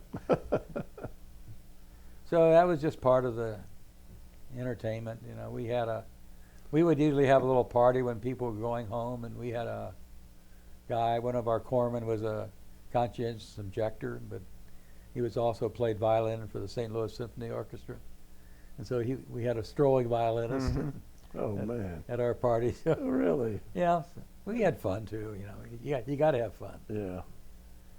Yeah. So some of the guys I've interviewed have talked about some of the Vietnamese citizens would be working on base, maybe cutting their hair or working in the kitchen. Then at nighttime, they're on the other side trying to kill them. Probably true. We would, you know, the joke in our place was that, you know, if you got mortared the night before, the people who worked in the kitchen were pacing off to see how far they missed, so the next time they could. Ah, okay. And then even perhaps more scary was what happens when the Vietnamese workers don't show up for work. You think they've It could gone be to a the other bad side? day. Yeah. No, those people, they've been at war, you know, what, since the World War II? Yeah. You know, it was all the French wars and all that, and they were just trying to survive. So they're going to go with who's ever in control at the time. Well, when you went into a town like Pleiku, what did people have to eat? How did they get along? Well, Did you guys have to furnish food for them, or did the Army furnish food for these citizens? I don't know the answer to that. I know in Ankei there was, you know, you go downtown, there's a market there with, you know, people were selling things, you know, different things. Did they have little home gardens and stuff? Yeah, we saw some of that. You know, a sad tale was, I have also a photograph at the orphanage when we were dropping off our barrels of slop, as this old Vietnamese lady was pulling the uneaten hot dogs out of the slop and going to eat those, I guess, because those hot dogs were canned, and they put them out in the steam table, and nobody ever ate any of them, I don't think, because they were horrible. But she was picking out the food. There was a bus that came through Ankei. You know, you see the, you know, 8,000 things on the top, animals, everything, you know, packed with people. So they were, you know, I don't know if they could bring food back but they must have been growing some things, you know, in some quantity out in the hinterlands. Outside the town. How was your weather? Where we were, it was kind of nice. You know, we had, you know, it was not. No monsoons or anything. We had kind of a rainy season in the winter but it was cold too. You know, it was probably And some days didn't get above 50 in January and February. I was happy. I remember when I was in Oakland, and they, when I came to Oakland, I already had a lot of stuff with me. Not regular uniforms, because you had to wear those when you're coming and going, like going from U.S. to Vietnam. You had to wear a uniform, but it's not going to be a jungle uniform. It's going to be a regular, whatever uniform, a daily work day uniform. Mm-hmm. So I had all that stuff, and then I had, I kind of like figured this was going to be like a Boy Scout camp. I brought enough stuff to last for a year. So, and then when I got in Oakland, they gave me this, jacket. I was a regular Army kind of winter jacket. I said, what do I drag that along for? I'm kind of glad to have it when I got there in the winter. But so it was, those planes were, they allowed us 120 pounds of luggage. Of course, you didn't have anybody to carry it around for you. Right. But I think there was one plane that landed in Anchorage, on the way over going to a northern route, that ran right off the end of the runway. Didn't take off. Too much weight. Mm-hmm. When we took off from Oakland, it was in that 707. It was like this. There wasn't any sudden pull up. It just kept on going straight out. And we landed. We flew all the way from Oakland to Japan nonstop. And then from Japan down to Vietnam. Yeah, it was a total of about 18 hours. 13 hours, I think, to Japan, and then 5 hours from Tokyo to Long Bin. So you brought a commercial plane coming home? Yeah, it was all those planes that we flew in and out of country with commercial leased planes. Where did you land? Seattle, on the way home. Yeah. How were you dressed? Army uniform. Daytime or nighttime? I don't recall. I think it was daytime. I was able to see the mountain peak, Mount Rainier, peeking through the clouds, and I landed there. Well, some of the guys really got terribly treated when they came back. Did you have any experience with that? No, I didn't really notice. I came back and I went down to Fort Eustis, which is down there in that peninsula. It's probably mostly military people. Either military retirees, or there's an Air Force base there. There's Fort Eustis. I don't think anybody was parading around yelling at us. Okay. I don't. And then when I came home from Fort Eustis, I was already out of the Army. So basically, what did you do at Fort Eustis? We talked about some of the minor surgeries and stuff that you did, but anything? You treated some of the soldiers who might have some infection from shrapnel or whatever. Yeah, we did it was kind of like a general surgical practice. We had a clinic, and we had some civilians, retirees, families and stuff. We did breast biopsies, we did hernias, we did gallbladders. Kind of the assortment of what a general surgeon might see on a day-to-day basis. And occasional trauma can come in. We had one exciting case where a guy was working, that was the Army Transportation Center. He was working under a train, and an air piston came across his neck. And so when he arrived in the hospital ER, which was probably minutes after this happened, his trachea, upper trachea larynx was cut in half. One carotid was cut in half. So first thing, he was really easy to intubate because you just stick the tube down the hole there. And then as we got him resuscitated, then he started bleeding from that proximal end of that carotid, and we just tied that off. Worried, could he have a stroke then? But we didn't feel like, we would have had to do some pretty major grafting, go down his leg and get a big saphenous vein graft or something to fix that. So we just tied it off, and he turned out fine. The other carotid took over both sides. And You were able to repair his esophagus and all that? esophagus, I think, was intact. I think it was just the trachea, and I don't remember what happened to that. That's probably, we might have transferred him over to, there was a Navy hospital, Chesapeake, I think, down across the bay. Okay. So when we had a really bad case that needed super technical care, we transferred people down there. Now you brought me in this picture. Can you see that? And first of all, is that a picture of in the uniform? That's me, All right. And somewhat younger. Who's the little kid with you?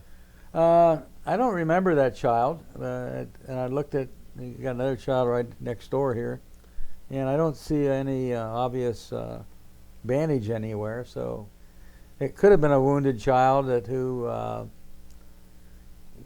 was better and we were just seeing her, or there were just maybe she was a child in a family of, was in the hospital or something. I don't recall that. You can see the buildings, and Yeah. you can see we surrounded our buildings with barrels full of sand, with a couple rows of sandbags on top. And actually, for our hooch, we did all that ourselves. Okay. We filled all those barrels up with sand and filled the sandbags. And So now what is this building? Is that the kind of a building you would live in, or is that we lived in one of these buildings. This is the style of the tropical building. Behind all those slats are a screen, so it's open. There isn't really no there's screen door on the door. There's no door to close. This building here, I think, a piece of metal used for runways. This could be the part of the ER and the opening out here. I can't tell. So is this what you call the hooch? Yeah, that's a hooch. Yeah. Okay. And the ER and the OR were these Quonset huts. So that could be a hospital, a ward, or it could be part of the ER, could be a part of the OR. So how tall were you back then? I was about 6 foot. And you were weighing what? I started out there about 180. I got up to 200. about 200. Yeah, but I got on the new program of walking and running and playing volleyball and not eating as much, and lost about 20 pounds. So the uniform that you have on in this picture, is that just your day uniform? Would you wear your scrubs and stuff like that for working in a hospital? Yes, and I'm surprised I had a uniform on. I don't know what was going on that day, but that would be unusual for me to be so dressed up. I got my boots on. These are the jungle boots, and they're standard uniform with nothing silver or anything, all black. And so I don't know why I was so dressed up that day, because usually I'd be walking around in a scrub suit and gym shoes, which for the regular Army guys, that really ticked them off, because they thought we should look like that if we weren't in the OR. Well, let's see. What kind of medals or decorations did you have? Well, I got the Vietnam medal, the regular, everybody got, and I did earn an Army Commendation medal. You had a campaign medal? Yeah, it's a standard, Vietnam Service Medal? Yep. National Defense Service Medal? Yep, those all just, everybody got those that were there, and then I also got the Army Commendation medal. Yep. Now, when you left Vietnam, what was your rank? Still captain. I became a major when I was in down in Fort Eustis, and that in the Army, that's pretty much happens as time and grade. Most of the people, almost everybody who is as an MD who's been through medical school, at least when I was in, came in as a captain. You got credit for medical school and on it. Mhm. And then by the time I was ready to go home, I was a major. So I was able to sneak through using my little, I don't know which hat, the flat hat you call it, not the dress hat, because I'd have had to buy a new hat because I'd have to have fruit salad on on the bill. So I managed to sneak by without buying a new hat.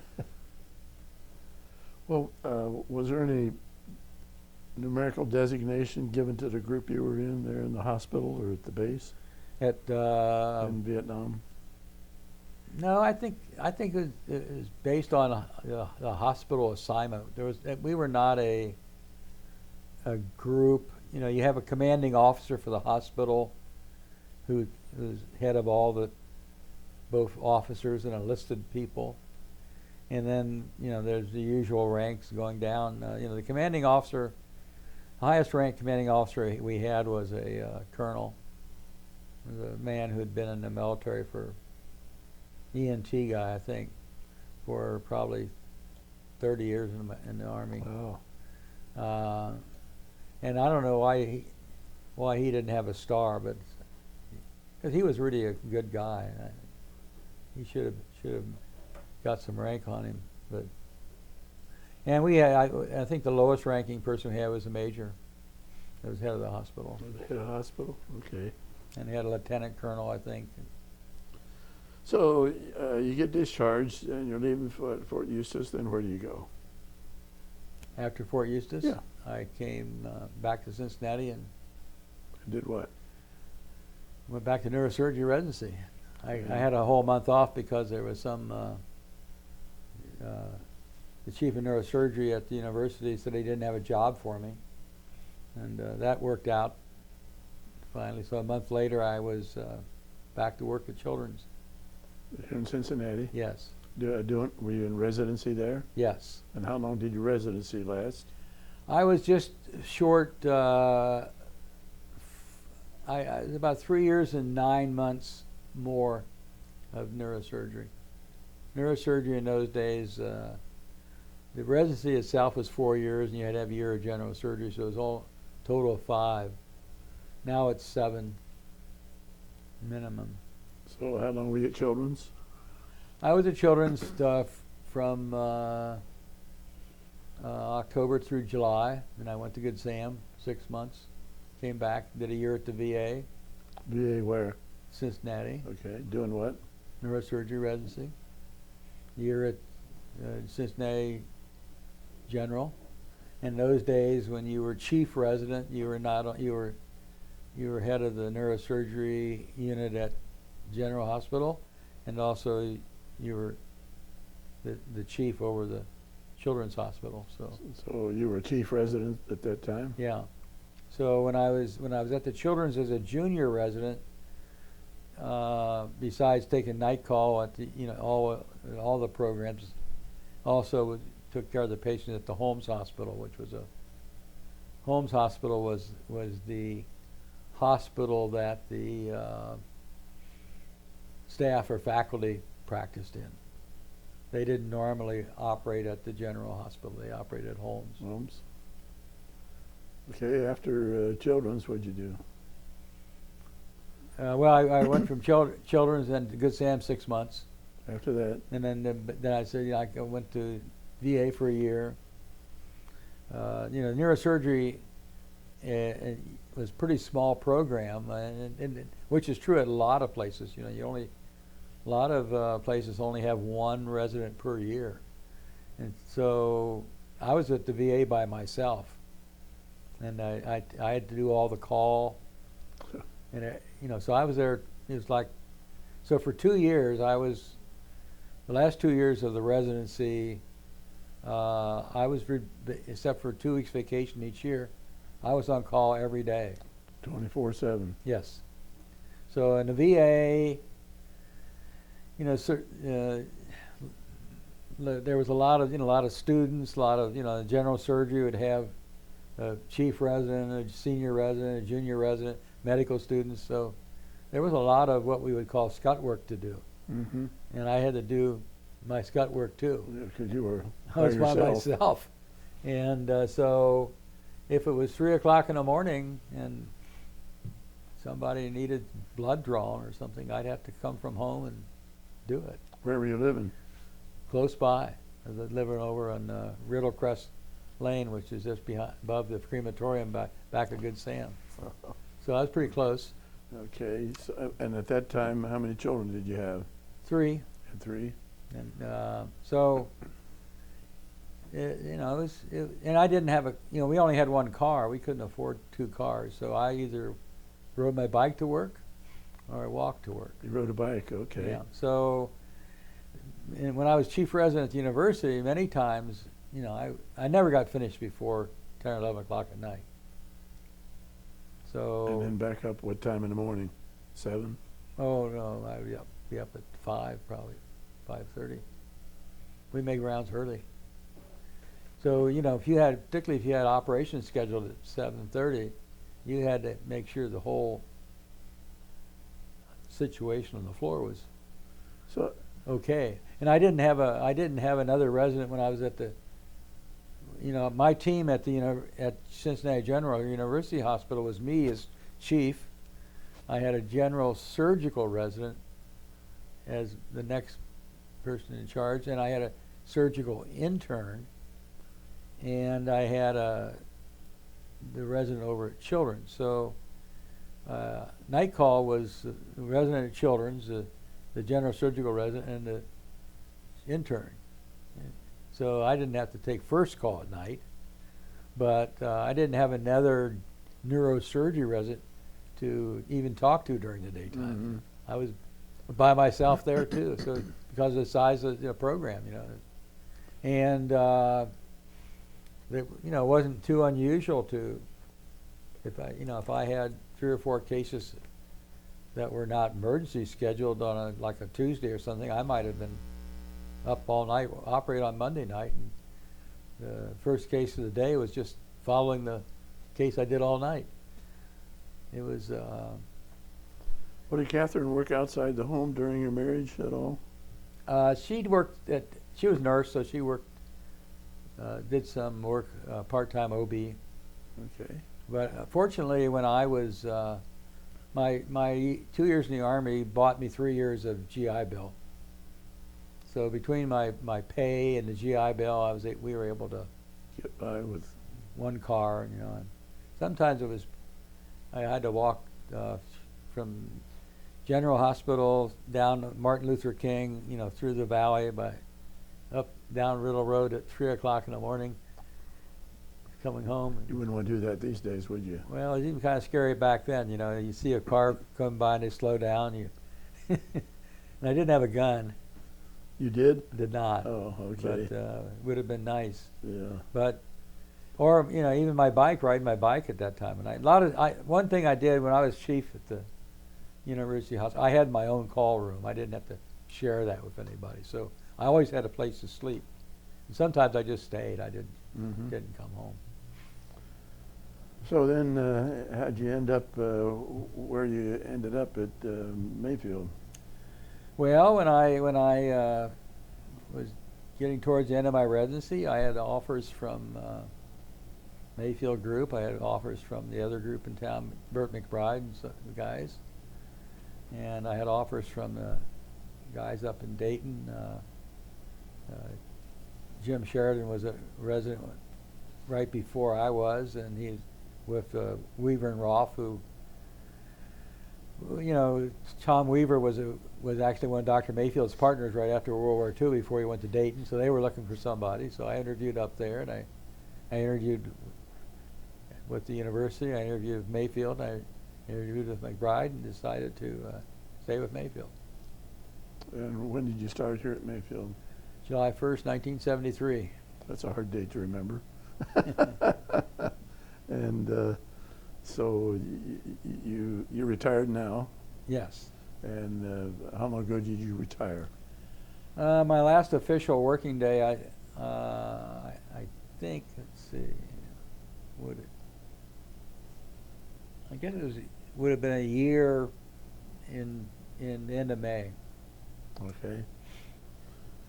But the 3 months before that, I was kind of like not doing much because of the COVID.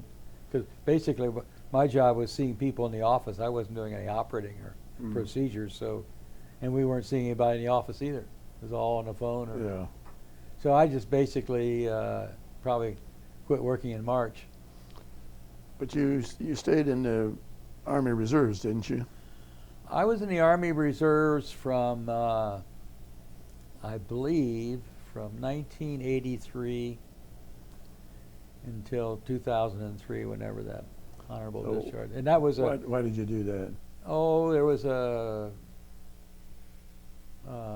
lady came around from, I think she was up in Indianapolis, and she was kind of recruiting people. And John, what the heck's his name? I can't remember his name. I never could remember his name. But there was a guy at Good Sam who was a big, Army guy, and he was. And if you look at the MASH credits, they have medical advisor. That's him. But, oh, really? But it's not his name. He used a pseudonym. Oh. But he was the advisor. So he was a very active reservist. He was a colonel. And so he kind of, was recruiting people too. So they recruited people to what would be inactive reserves. So you didn't have to go to any meetings, or you didn't get paid either. You didn't have to serve 2 weeks out of the year or anything. You didn't have to do anything. Just kind of reserve in name only, but Yeah, you could throw a uniform on and catch a plane to a meeting, and they'd pay for that. But I didn't do any of that either. My name was just on the books. Some people had to go, like Ed Zenny was a local orthopedic surgeon. He was in San Francisco at the Presidio on active duty for, I think, 3-4 months. He didn't have to go. That was during the first Gulf War. And they called me, actually, and asked me if I wanted to go. And I said no. And they said okay. And I don't know if that's because I'd already served active duty, but they didn't. I would have probably had to do the same things Zenny did. Probably would not have gone overseas, but I probably would have stayed stateside and took a place of somebody they shipped overseas. So, what was your rank when you retired from the military reserves? Colonel. That again, I think all the way up to a star, you pretty much get it by time and grade in medical corps. Getting a star is a little different story. So we talked a little bit about Mona. Did you say she's working here at Mayfield, isn't she? My wife? Yeah. No. No? She hasn't worked for a long time. No. His wife. Your wife working. I got to introduce my cameraman. What's your name again? Mark Needy. Mark Needy. All right, and his wife works here at Mayfield, where the doctor retired from. And did she work for you at all while you were here? No, she was my secretary for quite a while. How long was she your secretary? I don't know, Mark. How long? 20 years. 20 years. Yeah. Mark's a new grandfather too. Congratulations. Thank you. Well, can you think of anything that we haven't talked about that somebody listening to this or watching this 20, 50, 75 years from now would want to know about you? Well, I think I think if I would have done it over, I would have. I didn't come from a military family, but I started out at the University of Dayton, and Dayton is a land grant school, so you have to take 2 years of ROTC. Right. So I would have just stayed in ROTC and stayed in the military all the way, in a reserve unit, because as a physician, you probably have to do your 2 years in the summer, but the monthly duties frequently you can probably get out of a lot of it and not have to spend much time. So I think I would, I have a more liking of the Army now than I did, When you were in when it? I was in, because when I finished at Fort Eustis, and only thing I had in mind was finishing my neurosurgery residency, and I was not interested in being bothered with being in the military, and but I think I would have probably just stayed from college, and I would have been a bird colonel by the time I was 40 probably. Okay. So, as a neurosurgeon, back in your busy days, tell me what the average day would be like. And In your citizen working for Mayfield. oh, I would long. I was working a long time, probably 80 hours a week. I would get up, and also when I started, the like Good Samaritan Hospital, Christ Hospital, University Hospital, all those hospitals would have a neurosurgery floor with 35, 40 patients in the hospital, plus an intensive care unit. So, I would go every day. Like I would go, and probably most of the time in my early practice, I had all my sick people at Good Sam, and I would go over there and make rounds, and usually with one of our, and we had residents at Good Sam, Christ, University, VA, and Children's. So make rounds with a resident and see the patients. It always seemed like that you walk in the ICU and then somebody's not as well as you expected they're going to be. So you always end up spending extra time, and then you have an office schedules maybe starting at 9. You maybe arrived at the hospital at 6, 5:30 maybe, and so then you're late for the office, and then you're in the office till 6:30, 7, and Well, how many surgeries would you do in an average day or week? oh, on a yearly basis probably 300, 350. 5, 6, 7 a week. Depended, it varied a lot, but If somebody doesn't know what a neurosurgeon does, what kind of surgery would you perform? oh, it could be a brain operation, a brain tumor, or putting a clip on a ruptured aneurysm, removing a vascular malformation, operating on ruptured disc in the spine, maybe doing a ruptured disc in the neck with a fusion. Probably most neurosurgeons, in quote, kind of a general practice, you did more spine than you did brain. I also, for 20 years, I was at Children's Hospital and spending half of my time there. And that was a slightly different, there you have hydrocephalus, you have congenital abnormalities, brain tumors, almost no spine, no ruptured disc or anything like that, Right. or ruptured aneurysm. So it's a different ball game. But so a lot of my career was at Children's. Good. Do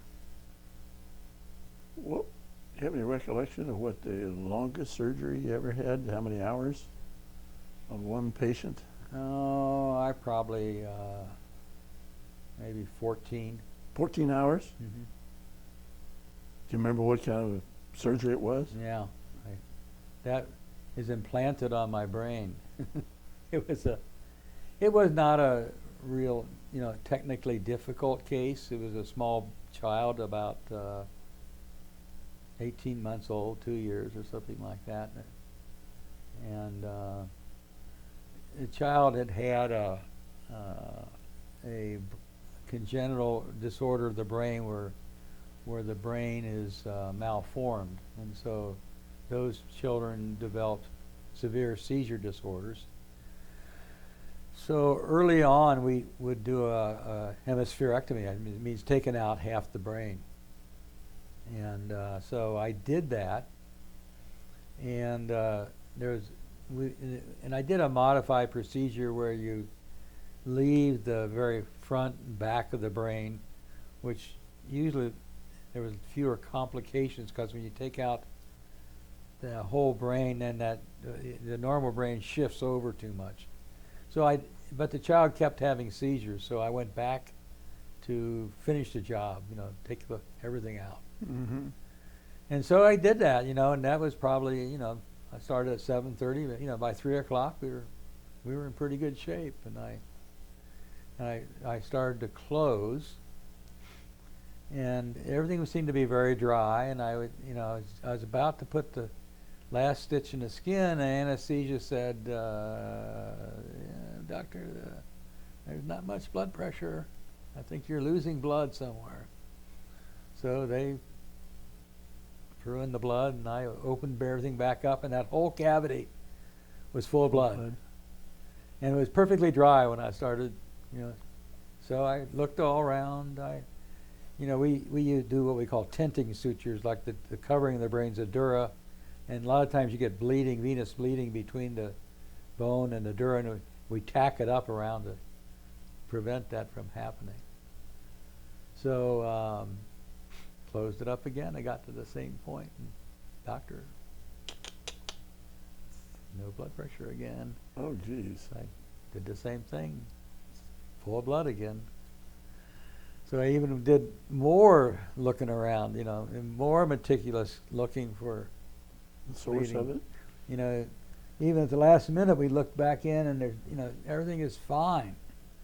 So that happened the third time. Now we're getting to be like, 8 or 9 o'clock, and I'm, you almost get to the point of despair.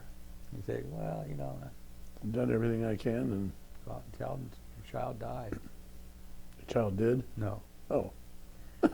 So the two people who saved my life there, so to speak, one was the anesthesia, because they resuscitated that kid 3-4 times, replaced blood.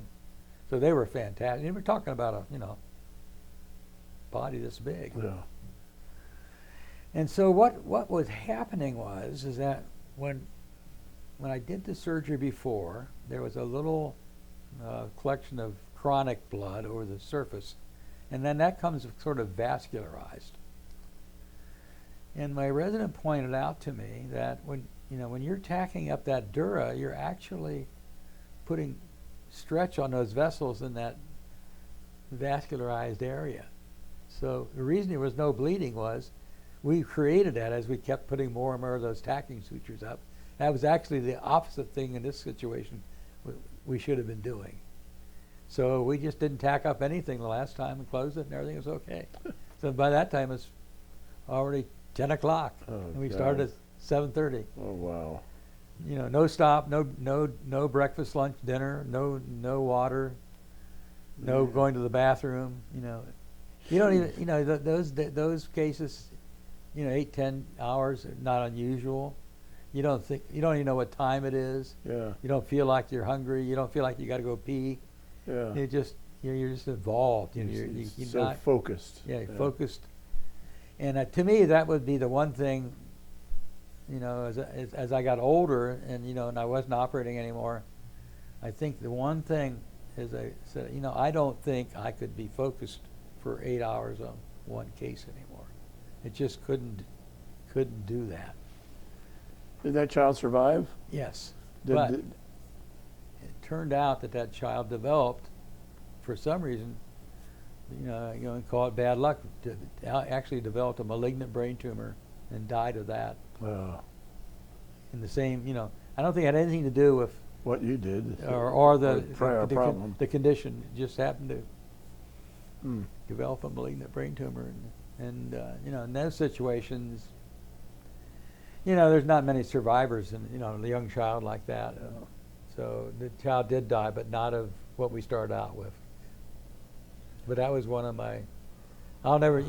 There's a half a dozen or 8 or 10 cases that sometimes when I'm not sleeping well or something, and I can drag up my brain and think about and wonder, could have I done that differently? Maybe I should have done this and not that. You remember those things. Did you have any long-time surgeries over in Vietnam, where it was 7, 8, 10 hours? Oh yeah, like that one I talked about where the guy who had to let bleed out. And sometimes, you know, we would get these. I'd have to show you pictures again. We get these guys in that they would have like 30 separate frag wounds, you know, everywhere in their body, you know, and every one of those you got to explore. Mm-hmm. And some of those took 7 or 8 hours. Yeah. No, you know, it wasn't any big deal.